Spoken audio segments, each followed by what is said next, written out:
عدالت کے درمیان اور حکومت کے درمیان ایک جنگ محاذرائی کسی کیفیت نظر آ رہی ہے. یہ جو سپریم کورٹ کے حوالے سے جو قانون سازی ہے اس کو ہمیں واقعاتی طور پر دیکھنا چاہیے یا دور رس انداز میں کہ واقعی اس کی ضرورت بھی تھی, اس کے کچھ حصے کی ضرورت تھی لیکن کچھ حصہ جو ہے وہ محاذرائی کے کھاتے میں ڈال دیا جائے, یا آؤٹ رائٹلی آپ سمجھتے ہیں کہ یہ بل ہی ٹھیک نہیں ہے؟ آؤٹ رائٹلی کیا ہے؟ یعنی آپ سمجھتے ہیں اس قانون سازی کی ضرورت ہی نہیں تھی؟ اس قانون سازی کی ضرورت نہیں, اس میں بڑے اچھے پروویژن ہے, اپیل کی پروویژن ہے, اپیل ہونی چاہیے, اور اس میں یہ بھی ہونا چاہیے جس طرح وہ ہے کہ اگر ایک آدمی نظر ثانی کرتا ہے سپریم کورٹ کے کسی فیصلے سے تو فی الحال جو قانون ہے اس قانون کے تحت وہ وکیل تو اپنا تبدیل نہیں کر سکتا, اس کو وہی وکیل رکھنا پڑتا ہے. یہ ایسا ایک قانون ہے جس میں ترمیم لا کے بڑا اچھا کام کیا ہے. اپیل بڑی ضروری ہے, میں تو 25 سال سے لگا رہا ہوں کہ اپیل ہونی چاہیے. 184 3 کی جو شک ہے اس میں, لیکن دیکھنا یہ ہوگا جو اب یہ کہ کیا کون سی شک اور کون سی اصلاح یہ آئینی ترمیم کے ذریعے ہی ہو سکتی ہے اور کون سی ایسی ہے جو کہ آئین کے ترمیم کے بغیر بھی ہو سکتی ہے. اچھا اعتزاز حسن صاحب, آپ نے خود بڑی لڑائی کی ہے چیف جسٹس کے ساتھ مل کے, بلکہ چیف جسٹس کو بحال کروایا اور اس وقت کی اسٹیبلشمنٹ آپ کے خلاف تھی. یہ بتائیے گا کہ اس پرٹیکولر حالات میں جو اس وقت صورتحال ہمیں نظر آ رہی ہے کہ حکومت عدلیہ کے خلاف پیچڈ ہے, تو آپ کو کون نظر آ رہا ہے ون کرتا ہوا کہ خدا نخواستہ عدلیہ اس پریشر کے اندر آ کے تقسیم تو نہیں ہو جائے گی, ٹوٹ تو نہیں جائے گی؟ دیکھیے میرا خیال ہے کہ عدلیہ اس پہ یونائٹ ہو جائے گی اور ہونا چاہیے, کیونکہ یہ صرف عمر عطا بندیال کو تو فرق نہیں نہ پڑے گا. یہ عمر بندیال تو اور 3 مہینے ہے. یہ اصل میں تو عمر یہ قاضی فیض عیسیٰ کے پاؤں باندھے جا رہے ہیں, زنجیریں میں لگائی جا رہی ہیں جو بھی یہ کرنے میں, اور اس کے بعد بھی بڑے خود سر قسم کے انڈیپینڈنٹ چیف جسٹسز آ رہے ہیں, جس طرح منصور علی شاہ صاحب ہیں, جس طرح یحییٰ افریدی صاحب ہیں. ان لوگوں نے آنا ہے, منیب اختر نے آنا ہے. تو یہ ان سب کو اس وقت تو میرا خیال ہے یہ 1-2 دن جو ملیں گے اس میں امکان ہے کہ یہ اپنے اختلافات بھلا کے اور جو ایک عمارت ہے سپریم کورٹ کی, اس سے اگر یہ سمجھتے ہیں کہ ہلہ بولا جا رہا ہے تو یہ ان میں یونٹی پیدا ہو جائے. اچھا یہ بھی کہیے گا اعتزاز احسن صاحب کہ حکم نامے میں ایک بڑا امپورٹنٹ کوشچن اٹھایا گیا کہ کیا مقننہ کے پاس سپریم کورٹ کے قوانین میں رد و بدل کا اختیار ہے؟ آپ اس پر کیا رائے رکھتے ہیں؟ نہیں, رد و بدل کا قوانین ڈیپینڈ کرتے ہیں نا. قوانین اگر تو ہے تو پروسیجر اور ضابطے سے متعلق, جس طرح ضابطہ فوجداری ہوتا ہے, ضابطہ دیوانی ہوتا ہے, اس طرح ضابطے ہیں سپریم کورٹ کے جو ریگولیٹ, اگر ان کو کرتے ہیں تو پھر تو وہ کر سکتے ہیں. آرٹیکل 191 اس کے لیے ہے, لیکن آپ حیثیت اس کی سپریم کورٹ کے یا اس کے اختیارات کو کم کرنے کی کوشش کرتے ہیں تو آئٹم انٹری نمبر 55 ہے, اس میں چوتھی فیڈرل لیجسلیٹو لسٹ میں list, federal legislative list item number 55 کہتا ہے کہ بائی لا آپ سپریم کورٹ کی جورسڈکشن کو, اختیار کو بڑھا سکتے ہیں, کم نہیں کر سکتے. تو یہ اگر سمجھے سپریم کورٹ کے یہ ریگولیشن جو ہے ہماری جورسڈکشن کی, ایک مطلب ہے فرض کیجیے آزادانہ ہے, اب اس کو ریگولیٹ کر رہے ہیں تو یہ اس کو کم کر رہے ہیں. اور اگر کم کر رہے ہیں تو آئٹم 55 کے تحت کم نہیں کر سکتے، صرف بڑھا سکتی ہے مقننہ ان کے اختیارات کو. تو یہ اچھا اعتزاز صاحب یہ بتائیے گا کہ کل جو آپ کا ایک بہت آپ جیورسٹ آپ بھی ہوسٹ کر رہے ہیں اس کو، آپ کی سرکردگی میں سارے پاکستان کے وکلاء بڑے بڑے اکٹھے ہوں گے، تو کیا ایک نئی تحریک کا آغاز ہونے جا رہا ہے؟ نہیں، وہ تو تحریک نہیں، وہ تو ایک نیوٹرل سا فورم ہے جس میں ہم صرف دیکھیں گے کہ جورسپروڈینشلی کیا ہونا چاہیے، کیا ہو سکتا ہے تاکہ امن ہو اداروں میں بھی اور قانون اور آئین کی بھی پاسداری ہو، اس کے مطابق چلیں سب. اور وہ کیا رستہ ہے جو کہ آئین اور قانون کے مطابق ہے، وہ میرا خیال نہیں ہوگا کہ میں جو ذاتی طور پہ سمجھتا ہوں وہاں 50 سال نہیں. آپ کا خیال اتنا امپورٹنٹ ہے کہ آپ نے ایک ویڈیو پیغام جاری کیا تھا اور سارے وکیل جو تھے وہ سپریم کورٹ پہنچ گئے تھے. اچھا نہیں، تو اس وقت تو دیکھیں سپریم کورٹ کے چیف جسٹس کے خلاف اگر کوئی معاملات ہونا شروع ہوں تو وہ ہمارا لحاظ سے فرق بنتا ہی ہے. اب سپریم کورٹ کے وہ چیف جسٹس افتخار محمد چودھری صاحب جیسے بعد میں نکل آئے تو وہ ہمارا قصور نہیں ہے. ہم تو عہدے تو آئینی ہوتا ہے، اس کی عزت اور مقام دیکھنا چاہتے ہیں. اسی طرح پارلیمان ایک آئینی ادارہ ہے، اس کے بھی سربراہ اسپیکر ہوتے ہیں. میں اس کا ممبر بھی رہا ہوں، پارلیمانی بھی میری زندگی رہی ہے، تو میں اس کا بھی بڑا اس سے بھی اس کا بھی تحفظ کرنے کو تیار ہوں. اور آپس میں ان کی صلح صفائی اور ان میں یہ کہ کوئی تضاد نہ ہو، سب اپنے اپنے آئینی دائرے میں رہ کے چلیں اور حکمران بھی حکمرانی بھی کریں اور پھلے چھولے. جی تو کل کے آپ کے پروگرام سے پی ٹی آئی کا کوئی تعلق ہوگا، یعنی پاکستان تحریک انصاف؟ کیا آپ یعنی یہ وکلاء اس کے موقف کی تائید کریں گے یا اپنا کوئی نیا موقف دیکھیں گے جورسپروڈنس کی روشنی میں؟ کوئی جماعتی پروگرام نہیں ہے. کسی جماعت کا جماعت کی نمائندگی نہیں ہوگی، وکلاء ہوں گے. اگر میں ہوں تو وکیل کے طور پہ جاؤں گا، وہاں کوئی پاکستان پیپلز پارٹی کی نمائندگی نہیں کریں گے. ہم وہاں بیٹھ کے سارے بیچ میں ایسے وکلاء ہیں جو کسی جماعت کے پارٹی بھی نہیں رہے ہیں. گورنر شاہد حامد صاحب جس طرح مثال کے طور پہ وسیم سجاد صاحب رہے ہیں، پر وہ واجبی طور پہ رہے ہیں، کوئی ایکٹیو نہیں ہے. اس قسم کے جو سینئر وکلاء ہیں ان کو اکٹھا کر کے ہم جاننا چاہتے ہیں. شاید ہم غلط ہوں، شاید ہم صحیح ہوں، پر وہ سارے کیا سوچتے ہیں کہ آئین کا کیا منشا ہے. ایک پارلیمان میں ایک سیاسی جماعتی کشمکش سے ہٹ کے ٹھنڈے مائنڈ سے اس پہ سوچیں. اچھا اعتزاز احسن صاحب، یہ بھی آپ سے پوچھنا چاہیں گے کہ قومی اسمبلی نے انتخابی اخراجات کے حوالے سے جو منی بجٹ ہے وہ بھی مسترد کر دیا ہے، تو عدالتی حکم عدولی پر سزا کسے ہوگی اس میں؟ مجھے اس کا علم نہیں ہے. قومی کیا کیا ہے، منی بل ایک بھیجا تھا 21 ارب روپے انتخابات کے لیے. ہاں تو وہ جی مقصد کی بات ہے، کیونکہ وہ ایک قرارداد انہوں نے بظاہر پاس کی ہے. منی بل سے ہوتا برٹش میٹی وہ ساری پروسیس میں وہ قرارداد پاس کی ہے. قرارداد ویسے ہی بے اثر ہوتی ہے قومی اسمبلی. تو آپ کیا سمجھتے ہیں عدالت اگر بل مسترد ہو جاتا ہے تو کیا عدالت کی کارروائی پر کوئی اثر ڈالے گا؟ یہ کیا مسترد ہو جاتا ہے؟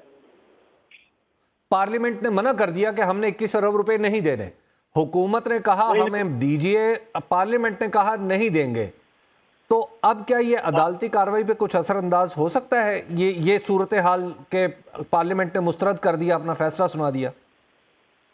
نہیں، پارلیمنٹ نہیں مسترد کر سکتی. یہ کنسالیڈیٹڈ فنڈ سے پیسے نکلتے ہیں. آئٹم 81 ہے اس کا، 81B ہے. اس میں یہ پیسے جو مانگے جائیں الیکشن کے لیے، یہ اس طرح ہے جیسا سپریم کورٹ کے ججز کی تنخواہیں ہیں اور ان پہ اخراجات ہیں، وہ بھی اسی شک کے تحت نکلتے ہیں. تو کیا کوئی کہہ سکتا ہے کہ سپریم کورٹ کے ججز کو کی تنخواہوں کو کم کر سکتی ہے پارلیمنٹ؟ بالکل نہیں. کنسالیڈیٹڈ فنڈ بنا ہی اس لیے ہے. تو سپیریئر کورٹ ججز کی جس کا تنخواہوں پہ رد و بدل نہیں ہو سکتا، کم از کم ان میں کمتری نہیں کی جا سکتی، اس کا انکار نہیں کیا جا سکتا الیکشن کے ایکسپینسز سے. ٹھیک، بہت بہت شکریہ اعتزاز احسن صاحب، آپ پروگرام میں ہمارے ساتھ موجود تھے. ایک بریک یہاں پر ناظرین، اور بریک کے بعد واپس آئیں گے تو گفتگو کے سلسلے کو آگے بڑھائیں گے. ویلکم بیک ناظرین. قومی اسمبلی میں چیف جسٹس کے از خود نوٹس سے متعلق 8 رکنی بینچ کو تعلیل کرنے کے لیے قرارداد بھی منظور کی گئی ہے. اور حبیب صاحب، آج وزیر اعظم کی سربراہی میں جو اتحادی جماعتوں کا اجلاس ہوا، اس میں بھی یہ اتفاق کیا گیا کہ پارلیمان کے اختیارات پر کوئی سمجھوتا نہیں ہوگا. یہ یکا یک پارلیمان کے اختیارات کی اتنی فکر کیوں ہونے لگی ہے؟ دیکھیے، جو جتنی بھی دنیا میں حکومتیں جتنی کمزور ہوتی ہیں، وہ دراصل ان کے موقف میں، ان کی پریس ریلیزوں میں، ان کے بیانات میں اتنی ہی سختی آتی چلی جاتی ہے. یہ کمزور حکومتوں کی، میں ایک پولیٹیکل سائنس کا طالب علم ہوں، میں اس لیے بالکل یہ آپ کو بتا رہا ہوں کہ پوری دنیا میں جہاں دیکھیں، جب حکومتیں سخت سے سخت زبان استعمال کرنا چاہتی ہیں تو اس کا مطلب یہ ہے کہ وہ اپنے کمزور ترین فیز سے گزر رہی ہوتی ہیں. تو اس لیے جو موجودہ حکومت یکا یک کہہ رہی ہے کہ پارلیمان کے کس کے اوپر، اختیار کے اوپر کوئی کمپرومائز نہیں کیا جائے گا، یہ پارلیمان کے اختیار کے اوپر کمپرومائز کر چکی ہے. یہ صرف ہمیں بتانے کے لیے ایک سموک سکرین کریٹ کی جا رہی ہے، دھوئیں کی ایک چادر تانی جا رہی ہے تاکہ اس کی آڑ میں سب کچھ ہوتا رہے اور لوگ بے وقوف بنتے رہیں. آپ یہ بتائیے کہ دنیا میں کبھی کوئی منتخب پارلیمنٹ یہ کہہ سکتی ہے کہ الیکشن فلاں تاریخ کو دستور کے مطابق نہیں ہونے چاہیے؟ آپ دنیا کی تاریخ اٹھا لیجئے اور پھر مجھے بتائیے کہ کون سے ملک ہیں جو جمہوری ملک ہیں جو یہ کہتے ہیں، اور ان کی منتخب پارلیمنٹس یہ کہتی ہیں کہ جناب ہم اب چونکہ منتخب ہو گئے ہیں تو لہٰذا اب ہم دوسروں کا حق انتخاب ساقط کر رہے ہیں. یہ کام 2 جگہ پہ ہوا تھا، یمن میں اور لبنان میں. ان دونوں ملکوں کے حالات دیکھ لیں کہ وہاں پر پھر کیا ہوا. 2009 میں یہ کام ہوا اور اس کے بعد خانہ جنگی چھڑ گئی. تو پاکستان کی پارلیمنٹ جو ہے، وہاں پر بھی پارلیمنٹ نے یہ کہا تھا، وہاں پر بھی باقاعدہ طور پر قانون سازیاں ہوئی تھی کہ نہیں جی الیکشن نہیں ہونے چاہیے، قراردادیں بھی پاس ہوئی ہوں گی. تو پاکستان میں آپ 2 صوبوں یعنی نصف سے زیادہ پاکستانیوں کا حق رائے دہی جو پارلیمنٹ ساقط کر چکی ہو، آپ اس کے بارے میں اگر وہ کہے کہ ہمیں پارلیمنٹ کے خیالات کا، پارلیمنٹ کے اختیارات کا بڑا ہمیں فکر ہے، تو آپ یہ بتائیں یہ ایک لطیفہ نہیں بنے گا تو اور کیا رہے؟ اچھا، پارلیمنٹ کے اختیارات کی تو بات کر رہے ہیں. جی حبیب صاحب. جو لہٰذا یہ جو ہمارے وزراء ہیں اور وزیر اعظم ہیں، انہیں اندازہ نہیں ہے انہوں نے اپنے آپ کو کس پنجرے میں بند کر دیا ہے. یہ بالکل پرانے زمانے میں وہ جنگلی جانوروں کو پکڑنے کے لیے کیسے پنجرے بنائے جاتے تھے جس میں جانے کا راستہ جیسے کوئی داخل ہوتا تھا تو پھر اس سے واپس نہیں آ سکتا تھا. تو انہوں نے اپنے آپ کو دراصل اس طرح کے پنجرے میں بند کر لیا ہے کہ جہاں پہ یہ آگے تو چلتے جا رہے ہیں، پیچھے نہیں آ پا رہے. ٹھیک، حبیب صاحب، پارلیمنٹ کے اختیارات کی تو بات کی جا رہی ہے، لیکن ساتھ ہی ساتھ عدلیہ کے اختیارات سلب کرنے کی بھی کوششیں ہو رہی ہیں، اور ایسے میں عدلیہ بھی اپنے اختیارات کے تحفظ کے لیے اب سامنے ہے. آئندہ چند روز حکومت کے لیے کتنے مشکل ہو سکتے ہیں آپ کے خیال سے؟ دیکھیے، حکومت کے لیے تو ایک لمحہ بھی مشکل نہیں ہوگا، اور اگر چاہیں تو یہ بالکل خود کو ہی سلیب کے اوپر ٹانگ لیں. وہ لمحہ کون سا ہے جو اس ساری مصیبت سے نکلنے کا؟ وہ لمحہ یہ ہے، اور وہ فیصلہ چھوٹا سا ہے، کہ پنجاب اور خیبر پختونخوا میں الیکشن ہونے دیے جائیں، فری اینڈ فیئر الیکشن ہونے دیے جائیں، اور اس میں حکومت اپنا کسی قسم کا اثر و رسوخ نہ استعمال کرے اور اس طرح الیکشن لڑے جس طرح ساری پولیٹیکل پارٹیاں الیکشن لڑتی ہیں. اور اگر حکومت یہ فیصلہ کر لیتی ہے تو اس کی سارے کے تمام اداروں سے لڑائی ختم ہو جائے گی، بالخصوص عدلیہ سے. اب آپ ذرا تصور کیجئے کہ عدلیہ انہیں کیا کہہ رہی ہے. عدلیہ یہ کہہ رہی ہے کہ حبیب اکرم جو پنجاب کا ایک شہری ہے اس کی اسمبلی ٹوٹ گئی ہے, اس کو 90 دن کے اندر اندر ووٹ کا حق واپس دے دو تاکہ وہ اپنی اسمبلی واپس لے آئے. حبیب اکرم خیبر پختونخوا کا شہری ہے, اس کی بھی اسمبلی ٹوٹ چکی ہے, 90 دن کے اندر اندر اس کو الیکشن دو تاکہ یہ اپنا حق رائے دہی استعمال کرے. حبیب صاحب آپ کیا بات کر رہے ہیں؟ حبیب صاحب آپ کیا بات کر رہے ہیں؟ آپ کہہ رہے ہیں آپ کو ووٹ کا حق ملے, وہ تو وزیر اعظم شہباز شریف کی نااہلی کی تیاری کیے بیٹھے ہیں. رانا ثناء اللہ صاحب کہہ رہے ہیں ہم تیار ہیں ان کی نااہلی کی صورت میں بھی. نہیں تو یہ انہوں نے کیا کہا, وہ تو اپنی پارٹی کے سپریم لیڈر جناب نواز شریف صاحب نے یہ کہا تھا آن ریکارڈ کہ اگر عدالت کا کوئی حکم نہیں مانتا تو 10 وزیر اعظم بھی گھر چلے جائیں. تو اب یہ انہی کے اوپر ہے نا بھائی, اگر کوئی شخص عدالت کا حکم نہیں مانتا اور وہ بالکل بلیٹنٹلی عدالت کو جا کے ریفیوز کرتا ہے اور اپنے ساتھ 10, 15, 20 یا 50 یا 100 لوگوں کو ملا لیتا ہے جس کو وہ کہتا ہے کہ یہ کابینہ ہے اور اس کی بنیاد پہ کہتا ہے کہ جناب آپ چونکہ دستور کی بات کریں, میں فلاں قانون, فلاں قاعدے, فلاں شق کے تحت میں آپ کی بات نہیں مانوں گا, تو ایسے شخص پہ تو توہین عدالت لگ جانی چاہیے. اس میں کیا پرابلم ہے؟ اچھا نااہلی کی صورت میں تیاری کیا ہوگی؟ کیا تیاری آپ کے خیال سے رانا ثناء اللہ صاحب جو فرما رہے ہیں کہ وزیر اعظم کی نااہلی کی صورت میں ہم بھی پوری طرح سے تیار ہیں, کیا تیاری انہوں نے کی ہوگی؟ کیا آپشنز ہوں گے ان کے پاس؟ ہم نے ان کی تیاری دیکھی تھی 2017 میں جب نواز شریف صاحب کو نکالا گیا تھا, تو ان کی تیاری دیکھ لی تھی ہم نے. اس وقت جب اسلام آباد سے نکلے تھے تو اسلام آباد سے لے کے گجرانوالہ تک ان کو پوچھنے والا کوئی نہیں تھا, اور اس کے بعد گجرانوالہ میں کچھ انہیں ہوش آیا, جہلم میں, اور پھر گجرانوالہ میں ہوش آیا اور لاہور میں آ کے پھر اس کے بعد کیا ہوا؟ اس کے بعد بس وہی تیاری تھی ان کی. بات یہ ہے کہ وہ تیاری کرنی دوبارہ کر لیں آپ, بسم اللہ. آپ نے کیا کرنا ہے؟ مطلب آپ کیا عدالتوں کے اوپر چڑھ دوڑیں گے؟ چڑھ دوڑیں. بھائی ایک جو انڈیفرنس دکھایا جا رہا ہے حکومت کی طرف سے وہ یہ ہے کہ جناب ہم نے تو الیکشن نہیں کروانے. اچھا ہم کسی کے کہنے پہ کوئی الیکشن, بھائی یہ دلیل ہے کوئی؟ بھائی الیکشن اسمبلی ٹوٹ گئی ہے, ریگارڈ لیس, اب چھوڑ دیں کس نے توڑی, بھائی اسمبلی ٹوٹ گئی, الیکشن کروائیں, کہانی ختم. لیکن ہم کسی کی ڈکٹیشن نہیں لیں گے. اب آپ طریقوں, جب اس طرح کی آپ قانونی اور دستوری صورتحال کو سیاست میں ڈھالنے کی کوشش کریں گے تو اس سے کوئی فائدہ نہیں ہے, وہ اس سے تو آپ اپنا نقصان کر رہے ہیں. آپ دیکھیں, میں آپ کو عرض کروں الیکشن کے حوالے سے میں جتنا کام کرتا ہوں, جتنا تھوڑا بہت کرتا ہوں, آپ سب لوگوں کے علم میں ہے, اگر یہ جس طرح 14 جنوری کو اسمبلیاں ٹوٹی تھی اور اسی حساب سے 14 اپریل یا 14 اپریل کے آگے پیچھے کہیں الیکشن ہو چکے ہوتے تو پی ایم ایل این بہت بہتر پوزیشن میں ہوتی ہے. لیکن یہ جیسے الیکشن سے دوڑ رہے ہیں, اب تو ڈیمیج کنٹرول والی صورتحال بھی ختم ہو گئی ہے. اب تو ایسے لگ رہا ہے کہ عمران خان نے ہاتھ میں ایک ڈنڈا پکڑا ہوا ہے اور اس کے اوپر لکھا ہوا ہے الیکشن. اگر جاوید اقبال صاحب ہمارے بڑے مایہ ناز کارٹونسٹ ہیں, اگر کاش وہ اس طرح کا ایک کارٹون بنائے جس میں لکھا ہو جناب وہ ڈنڈے کے اوپر لکھا ہوا الیکشن اور یہ پی ڈی ایم پوری آگے بھاگ رہی ہو. بات یہ ہے کہ یہ والی کیفیت انہوں نے بنا دی ہے. یہ تو بھی خیر کل جب کورٹ میں آئے گا معاملہ, ابھی تو ان چیمبر جو سماعت ہوگی پھر اس کے بعد دیکھتے ہیں کہ کیا سچویشن. کل قومی اسمبلی کا ان کیمرہ اجلاس بھی اسپیکر صاحب نے طلب کر رکھا ہے, اس پہ بھی ہم بات کریں گے لیکن ایک بریک کے بعد. ویلکم بیک ناظرین. کل قومی اسمبلی کا ان کیمرہ اجلاس بھی اسپیکر نے طلب کر رکھا ہے جس میں عسکری قیادت بھی شرکت کرے گی. حبیب صاحب اس اجلاس سے کیا مقصود ہے؟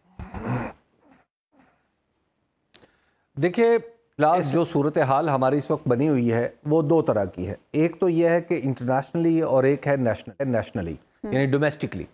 انٹرنیشنل معاملات جو ہیں وہ افغانستان کے حوالے سے ہیں اور ڈومیسٹک معاملات کو ہم خود, ہماری حکومت بعض معاملات میں کچھ بڑھا چڑھا کے پیش کر رہی ہے, کیونکہ اس نے ریسنٹلی ایک آرگومنٹ ڈیولپ کیا ہے کہ پاکستان کے اندر چونکہ بدامنی بہت زیادہ ہے اس لیے ہم الیکشن نہیں کروا سکتے. اور یہ وہ آرگومنٹ ہے جو حکومت نے سرکاری طور پر الیکشن کمیشن کے سامنے اختیار کیا, جو یعنی میں سمجھتا ہوں کہ جن لوگوں نے یہ کیا انہوں نے پاکستان کے ساتھ اچھا نہیں کیا. اور اس کے بعد ہمارے الیکشن کمیشن نے وہ سارا اٹھا کے لکھ دیا اور اس آرڈر کی بنیاد بنا لیا جس میں اس نے کہا تھا کہ الیکشن جو ہے 30 اپریل کو نہیں ہو سکتے. تو اب مسئلہ یہ ہے کہ یہ جو کچھ بھی ہے اس میں کچھ نازک مقام آتے ہیں, اس لیے میری زبان پہ مجھے لفظ سوچ کے بولنا پڑ رہے ہیں. لیکن بہرحال میں آپ کو عرض کروں کہ حالات کو جو کچھ بھی ہوں, جو کل کی میٹنگ ہے اس کو الیکشن کے حوالے سے جوڑ کے نہیں دیکھنا چاہیے. اچھا, یہ چاہے ہماری اس سچویشن میں جو بھی چیز ہو رہی ہوگی, اس سچویشن میں جو بھی چیز ہو رہی ہوگی, ہم لوگ صحافی, عوام, سب تو سے الیکشن سے ہی جوڑ کے دیکھیں گے نا. دیکھیں بالکل آپ کی بات درست ہے, لیکن ہماری حکومت کے پاس اب یہ کام ہے کہ حکومت حالات کو ڈسکنیکٹ کرے کہ الیکشن ایک الگ چیز ہے اور یہ والے معاملات ایک الگ چیز ہے. بس میں اس بات پہ فی الحال اتنا ہی کہنا چاہتا ہوں. اچھا حبیب صاحب, یہ بھی کہا جا رہا ہے کہ یہ جو اچانک کچے کے علاقے میں ایک گرینڈ آپریشن شروع کیا گیا ہے, یہ بھی شاید انتخابات سے فرار کی کوئی کوشش ہو سکتی ہے. دیکھیں جتنا بھی ہم آؤٹ آف پروپورشن اس کو بلو کر رہے ہیں نا, پرابلم یہ ہے کہ ہم اس کو دیکھ رہے ہیں کہ ہماری حکومت ہر بری چیز کو اپنے حق میں ایک دلیل کے طور پہ استعمال کرتی ہے. یعنی آپ ذرا تصور کیجئے وہ کیسی حکومت بن چکی ہے ہماری, اور پاکستان کی بھی قسمت ملاحظہ فرمائیے اور اپنی اور میری بھی قسمت ملاحظہ فرمائیے, یعنی عوام کی. بات یہ کہ ہماری حکومت چونکہ ڈر الیکشن سے رہی ہے, اور جس طرح خدا نخواستہ کوئی ناخوشگوار واقعہ ہوتا ہے تو وہ کہتی ہے دیکھا ہم نہیں کہتے تھے کہ الیکشن نہیں ہو سکتے. اب آپ ذرا تصور کیجئے جہاں پہ یہ بیمار ذہنیت جنم لے چکی ہو, جہاں پہ یہ ایک سک مائنڈڈ لوگ جو ہیں وہ آپ کے اقتدار پہ بیٹھے ہوں, تو آپ ان کے بارے میں اور کیا کر سکتے ہیں. البتہ میں آپ کو عرض کروں, اس میں جو امید کی کرن ہے وہ میں دیکھ رہا ہوں کل عدالت کے سامنے جب اسٹیٹ بینک کے گورنر پیش ہوں گے, جب ہمارے جو وزارت خزانہ کے لوگ ہیں وہ پیش ہو رہے ہوں گے. اس کی وجہ یہ ہے کہ اس میں ایک عدالت نے بہت ہی سیدھا اور سادہ راستہ اختیار کیا ہے. عدالت نے بجائے اس کے کہ حکومت کو پکڑ لو, بھاگو, پکڑو, اس طرح کی صورتحال اختیار نہیں کی, بلکہ انہوں نے سمپل کہا ہے کہ اچھا ابھی آپ باہر رکھیں نا, ہم جو اہم ترین معاملہ ہے وہ الیکشن کے لیے پیسے فراہم کرنا. بالکل, انہوں نے کہا توہین عدالت کو سائیڈ پہ رکھیں, ابھی صرف الیکشن کے لیے فنڈز ضروری ہیں. جی, میرے کچھ سورسز نے مجھے بتایا ہے, وہ عدالت کے حوالے سے نہیں بتایا, لیکن انہوں نے وہ چونکہ معاملات سے سرکار کے اندر معاملات کیسے چلتے ہیں اور عدالت کے اندر معاملات کیسے چلتے ہیں تو اس حوالے سے کافی آگاہ ہیں, تو انہوں نے مجھے ایک راستہ انہوں نے مجھے بتایا کہ جو کچھ ہو سکتا ہے وہ امکانی طور پہ یہ. اچھا, دیکھیے ایک تو یہ انہوں نے مجھے بتایا کہ ہر 15 جنوری کو ایک خط لکھا جاتا ہے تمام منسٹریز کو, کہ یہ بتائیے کہ آپ کے لیے جو پیسے بجٹ میں رکھے گئے تھے وہ آپ نے خرچ کر لیے, مکمل طور پہ خرچ کر لیے, آپ کو مزید چاہیے یا آپ کے پاس اضافی ہیں تو واپس دیں اگلے 6 مہینے کا حساب لگا کے. ٹھیک, 15 مارچ تک ساری وزارتیں یہ چٹھیاں واپس بھیج دیتی ہیں وزارت خزانہ کو. کوئی کہتا ہے جناب ہمارے پاس پیسے ہمیں مزید دیں, کوئی کہتا ہے جی ہمارے پاس یہ زیادہ ہے. ٹھیک, اچھا, ان سب کو پھر ایک اکاؤنٹ میں جمع کر لیا جاتا ہے جو ہے اسٹیٹ بینک میں. ٹھیک, اچھا, اسی طرح پاکستان کے اندر سسٹم جو چلتا ہے وہ S A P soft where ہے, اس کے اندر جو شخص بھی چاہے, وزیر خزانہ چاہے, تو ایک کلک پہ آپ دیکھ سکتے ہیں کہ ایگزیکٹلی اس وقت بجٹ کی کیا صورتحال ہے اور سرکار کے پاس کتنے پیسے مختلف بینکوں میں پڑے ہوئے. صحیح. اچھا, تیسری بات اس میں ایک نقطہ اب آپ ذرا ذہن میں رکھیے, ایک ہر عدالت میں ایک چیز ہوتی ہے کہ محکمہ ہوتا ہے جسے کہتے ہیں نظارت. نظارت وہ جگہ ہے کہ مثلا اگر 2 فریق جھگڑ پڑے ہیں کرائے کے مکان پہ, ایک فریق کہتا ہے کہ جناب میں نے اس کو کرایہ نہیں دینا, دوسرا کہتا ہے نہیں جی میں نے لینا ہے لیکن زیادہ لینا ہے, تو عدالت یہ کہے گی کہ جس نے دینا ہے کہ بھائی صاحب آپ نظارت میں یعنی عدالت میں جمع کرواتے رہیں پیسے. ٹھیک, اور وہاں پر آپ جب کیس کا فیصلہ ہوگا پھر ہم یہ پیسے جس کے ہوں گے اس کو دے دیں گے. صحیح. اب یہ بھی امکان ہے, مجھے لوگوں نے بتایا ہے کہ امکان یہ ہے کہ 20 ارب روپے یا 21 ارب روپے یا جتنے بھی پیسوں کی ضرورت ہو وہ کل عدالت کے نظارت میں جمع کروا لیے جائے. اچھا, یعنی عدالت پیسوں کا بندوبست کل ہی کر دے, حکم دے دے, یا ہو سکتا ہے کہ اس کے لیے کھلی کورٹ میں جانا پڑے کیونکہ ایک نئی قسم کا حکم امکانی طور پہ ہو سکتا ہے. تو لہٰذا وہ نظارت میں 21 ارب روپے جمع کر کے اس کے بعد کہیں گے اچھا جی اب آپ جائیں, تھینک یو ویری مچ. لیکن حبیب صاحب صرف معاملہ صرف فنڈز کا تو نہیں ہے نا, حبیب صاحب معاملہ صرف فنڈز کا تو نہیں ہے نا, معاملہ سیکیورٹی کا بھی تو ہے.